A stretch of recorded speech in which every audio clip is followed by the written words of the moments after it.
You will hear a number of different recordings, and you will have to answer questions on what you hear. There will be time for you to read the instructions and questions, and you will have a chance to check your work. All the recordings will be played once only. The test is in 4 sections. Write all of your answers in the listening question booklet. At the end of the real test, you will be given 10 minutes to transfer your answers to an answer sheet. Now turn to Section 1 of your booklet. Section 1. You are going to hear a conversation between Angela and Mr. Ray. Angela is applying to join the library. Listen to the conversation and complete the form below. First, you have some time to look at questions 1 to 5.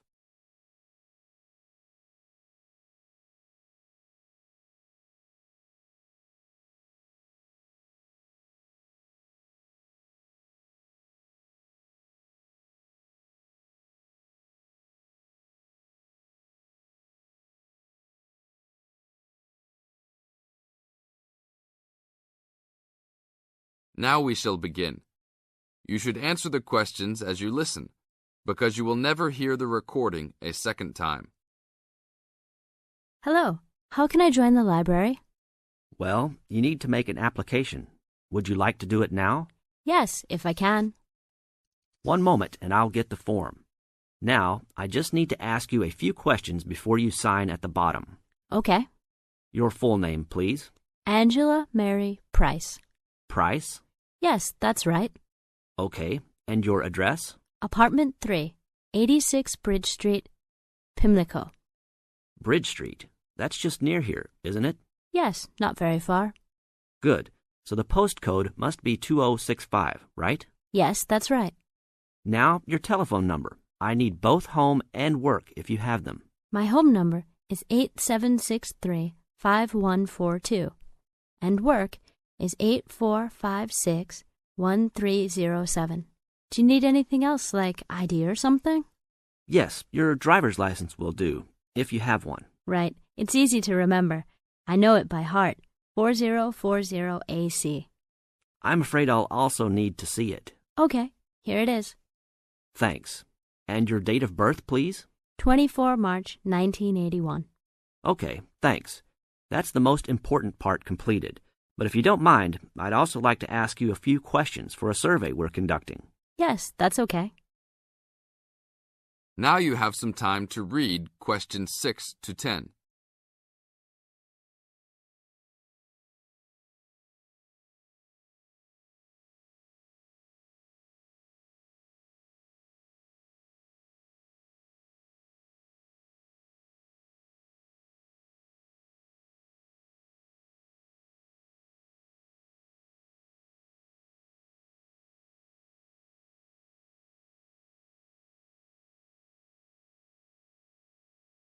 As the conversation continues, answer questions 6 to 10. What kind of books do you like to read? Here's a list to look at. Oh, it varies from time to time, but I always like to relax and learn about other countries I might visit one day. I don't like anything too heavy or serious, unless it's about animals or the environment. I'm not really into sport very much. Anything else? Well, I do like entertaining at home. You know, dinner parties. So I suppose you'll have something for me in that line. The pictures in those books always make me hungry, although they never seem to turn out exactly as they look in the books. Fine. I think that's all I need now, except I need you to sign here on the application form. Oh, and I almost forgot. The membership fee is $20, which is refundable if you no longer stay a member. There you are. Do I sign at the bottom here? Yes, that's right. You can borrow books now if you wish, although your membership card won't be ready until next week. So if you want to borrow today, you can pick up your card when you return your first books. That's if you want to take some now. I think I will, but I'll have a look around first. Okay, take your time. This is the end of Section 1. You now have half a minute to check your answers.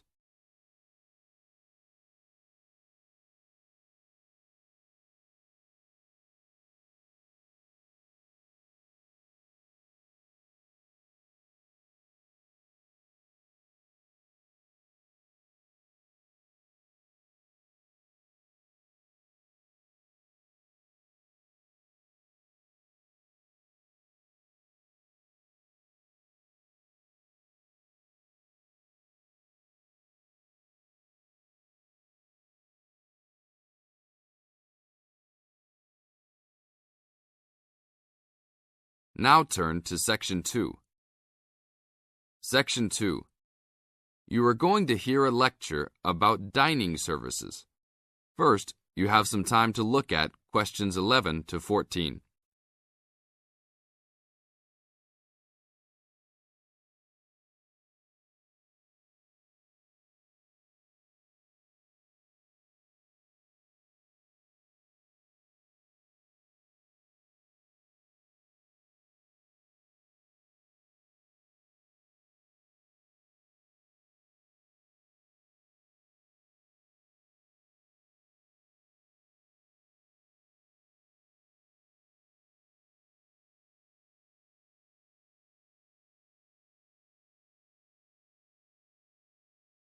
Now listen to the tape and answer questions 11 to 14. Welcome to the Dining Commons. This is the newest facility on campus, and I'm proud to say, also one of the best. I know that all university students miss eating home-cooked food. Well, this year, we are hoping to provide students with food and services that will make you feel at home, even without your family. The administration has been listening to the voice of the students. Students gave us frequent suggestions last year as to how we could improve the university. One of the most frequent suggestions was improving the dining options. We have been working hard all summer to come up with ideas that will make student life in the dormitories more pleasant. One of the new options we are offering in the dining facilities is variety in student meals. Last year, there was a set menu for every dinner, so if students didn't like the food, there was no choice. Students had to eat whatever was served. But this new dining facility has 3 completely unique areas, each with a different theme. At every meal, there will be 3 options for students to choose from. For example, there might be Italian food at station number 1, which might consist of pizza and pasta. At station number 2, there would be American food, consisting of hamburgers and hot dogs. At station number 3, there could be vegetarian soups and salads, accommodating all the vegetarians. We hope that with the greater selection of food, all students will find something to their liking. Now look at questions 15 to 20.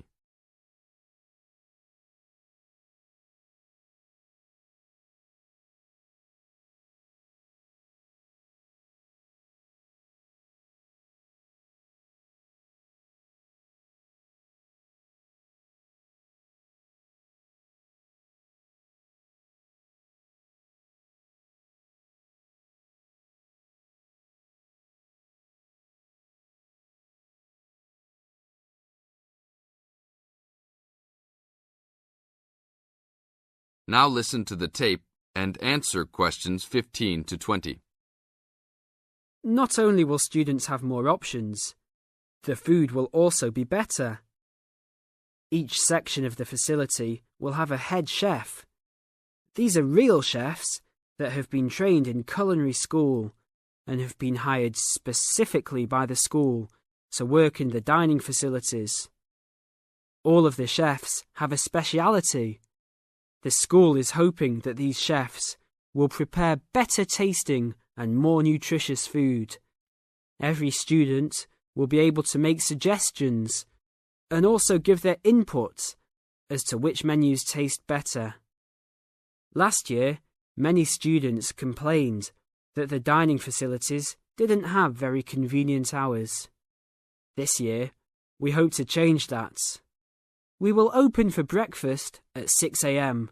to accommodate all the early risers. In the evenings, we will open until midnight for all the students that like to go for a late-night snack. The afternoons will still remain closed, but we will have a student store open that will provide all students with drinks and fruit. The student store will be open every day from 2 p.m. to 5 p.m. Every student that has paid full tuition and dormitory fees has already paid for their dining facility fees. Students can eat at any time and in any amount for free. If you are a student that does not live in a dormitory, you can still purchase a dining facility card. This card will entitle you to the full services of the dining facility. This card is available only for students and is not open to the general public. If you are not a student and wish to dine here, you must purchase meals at the door. There are a few rules to follow. Even though we do not limit the amount of food that can be taken, we do not want students to waste food. Please do not take more than you can eat. Also, every student must clean his or her own trays and plates. We will provide plates and trays for student use, but please do not abuse these items. Please do not leave your plates on the tables. Your parents are not here to clean up after you anymore, so I hope all students will be responsible. Thank you for your attention and enjoy the upcoming year. This is the end of Section 2. You now have half a minute to check your answers.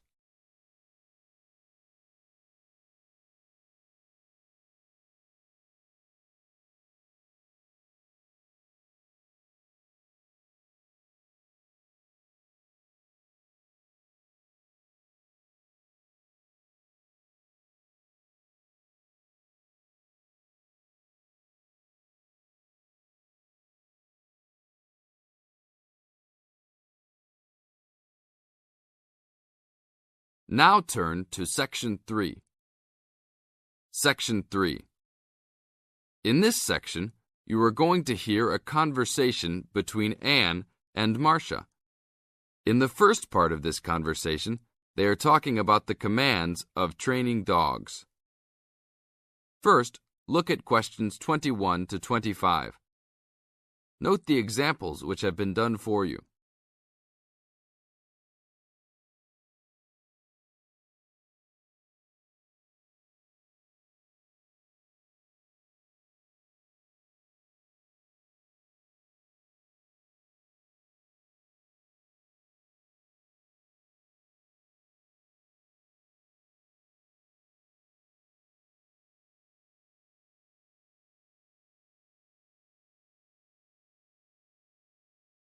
Now listen to the first part of the conversation and answer questions 21 to 25.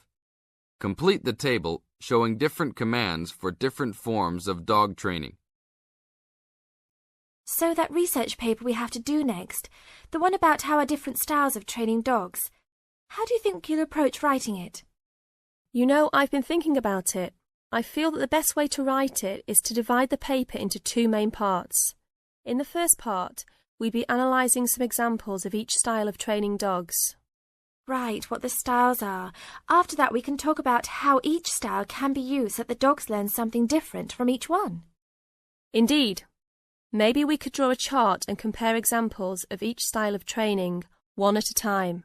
So the different kinds of training would be simple obedience training. There you would have things like teaching them to sit, stay in one place and so on. Right. So included in here would be simple audio commands like speak. Yes, basic commands are just spoken words, aren't they? And then there would be the more guard-oriented training, where the dogs are trained to know a specific place well. Patrolling and barking are probably the best examples, because most people have seen them in many places, especially in homes. And this would lead us to the attack dog training, which is physical as well as spoken, training the dog to knock someone down, and even biting if they have to. Right, so there's another category as well, sniffing dogs, which make up the searching category. I've read that in the UK, every major airport and government building has these dogs to search for all kinds of dangerous items. In the second part of the conversation, Anne and Marcia talk about all kinds of training and what kind of dogs they are suitable to. Look at questions 26 to 30.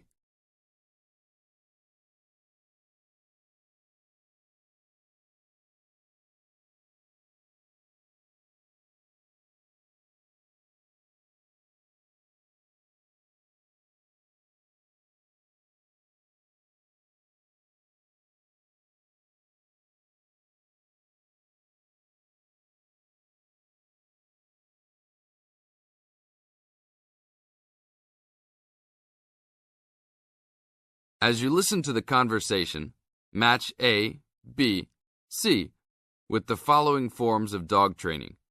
One has been done as an example for you.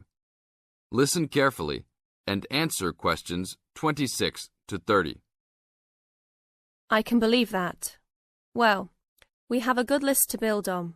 We're finally getting started now, so let's try to figure out when each type of dog training should be used. I guess we can start by trying to figure out the best situation for each type of dog training. What do you mean? What I mean is whether each type of training should be used with different kinds of dogs. We could use basic obedience training, for example, and ask whether it's more useful for a small dog, a medium-sized dog, and so on. In this case, I'd say obedience training is best with small dogs, because they tend to get excited easily, and this will help keep them out of trouble. Okay, that makes sense. Then let's look at physical training. Even though some people think it's ideal for every breed of dog, I think it's better suited to the larger kinds. Small dogs usually just aren't smart enough to understand the physical commands, and they can even get hurt from them. The specialised sniffing training is the same. I think they're better with the more intelligent breeds of dogs, and they're hardly ever useful with really small dogs. Attack training, however, can be useful for every kind of large dog, as long as the dog is treated well and given a lot of care and attention. All right, and what about guard training? Barking is an ideal way for small dogs to guard a home. I know they aren't big enough to stop a person, but making some noise is often all a dog needs to do. Other kinds of guard training like biting, though, are different. I'd always plan to teach those to a smart dog, give them a chance to use their brains and defend their homes. I'd have to agree. Trainers often just teach large dogs to bark at a person when they think something isn't right. But if they know how to use physical skills in a bad situation, they could save their owner's life someday. Yes, I suppose that different people would have different needs for their pets. Right, and different trainers would recommend different methods for different breeds. This is the end of Section 3. You now have half a minute to check your answers.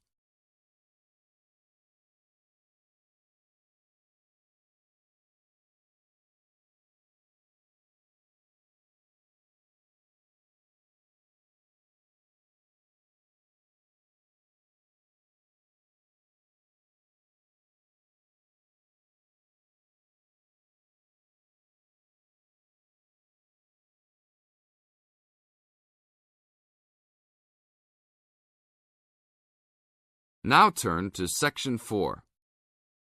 Section 4. You are going to hear a lecture about dorm rooms.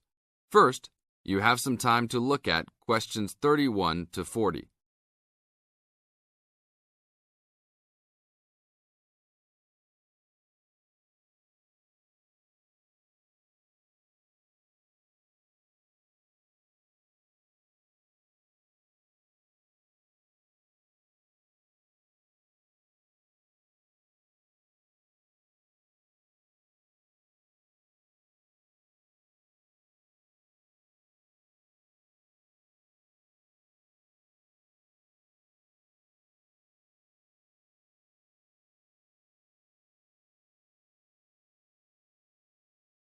Now listen to the tape and answer questions 31 to 40.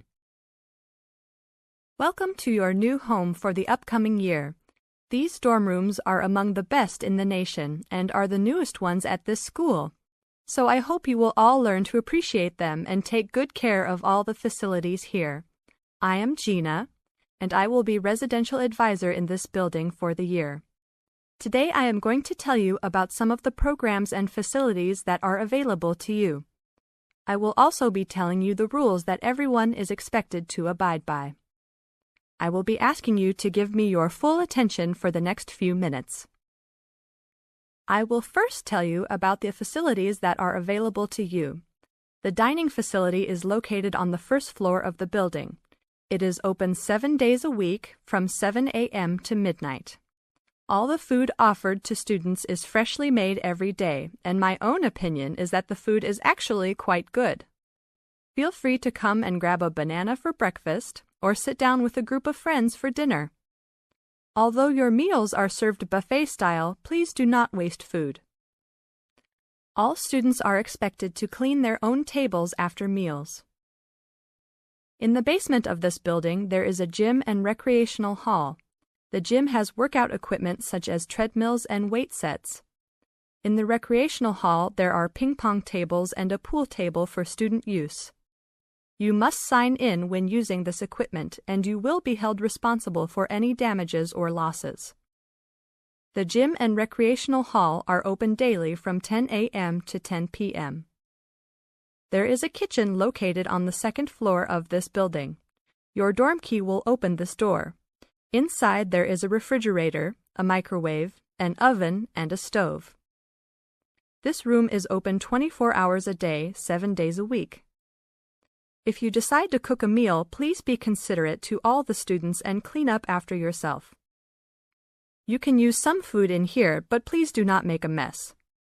Some students do end up having their food eaten from the fridge, so be careful. Don't leave anything that looks like it tastes really good. Do not leave pots and pans lying around in the kitchen. Please store these in your room. There are many programs being sponsored by our building this year.